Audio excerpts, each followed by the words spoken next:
Alors aujourd'hui, le torchon brûle entre l'Algérie et la France, ce n'est un secret pour personne. Le point de départ, c'était bien sûr le retournement de situation sur le Sahara occidental. Pourquoi ce changement de cap, selon vous, de la part d'Emmanuel Macron? Il y a un certain nombre de choix historiques qui sont faits. Le président de la République et la diplomatie française ont souhaité avancer pour essayer d'apaiser les choses sur les questions du Sahara occidental, d'où la décision du président de la République, d'où son déplacement au Maroc.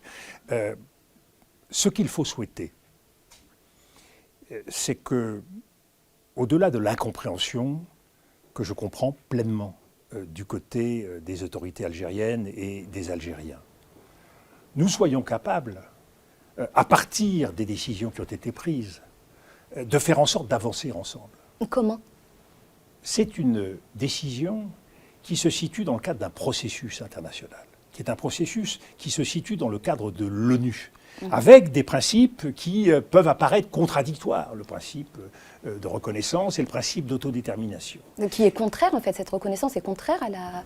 Et c'est pour cela que nous avons du travail à faire. Et c'est pour cela qu'entre nos deux peuples, la France et l'Algérie, entre les autorités algériennes et les autorités françaises, il y a du travail. Et moi, je fais partie de ceux qui pensent que quand il y a un problème, il faut tout faire pour le résoudre. Et conjuguons nos efforts, mettons nos talents respectifs autour de la table pour essayer de voir quelles sont les meilleures façons d'avancer. Et je pars d'un principe simple. Entre la France et l'Algérie, nous avons une obligation de part et d'autre.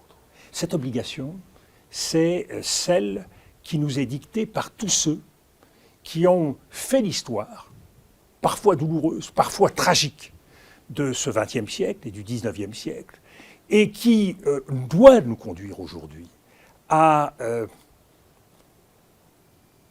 laisser de côté tout ce qui peut nous diviser et nous séparer, pour nous attaquer à cette tâche essentielle qui est de permettre à nos deux peuples de se retrouver. À travers le dialogue? Le dialogue, le partage que nous avons de la langue, de la culture, de l'histoire, y compris de l'histoire tragique. Croyez bien, je ne sous-estime pas ce qu'ont été ces décennies et ces périodes si difficiles et si tragiques. Ma famille a habité en Algérie, moi je suis né au Maroc après, donc je connais cette histoire tragique et j'ai grandi avec le poids de cette histoire. Mais l'histoire, elle est faite pour être transformée.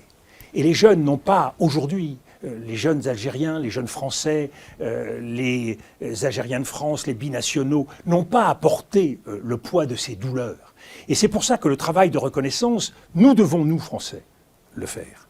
Et de la même façon, nos amis algériens doivent aussi avancer. Et nous devons leur tendre la main. Pourquoi? L'histoire nous oblige. Mais aussi, nous devons être conscients de tout ce que nous pouvons et devons faire ensemble. Il y a dans le partenariat possible entre la France et l'Algérie des défis formidables. L'Algérie a des capacités, l'Algérie a des richesses, la France a des atouts qui, mis ensemble, peuvent constituer des chances de croissance, des chances d'ouverture au monde, des chances pour la stabilité à la fois de l'Afrique, mais aussi d'autres régions du monde.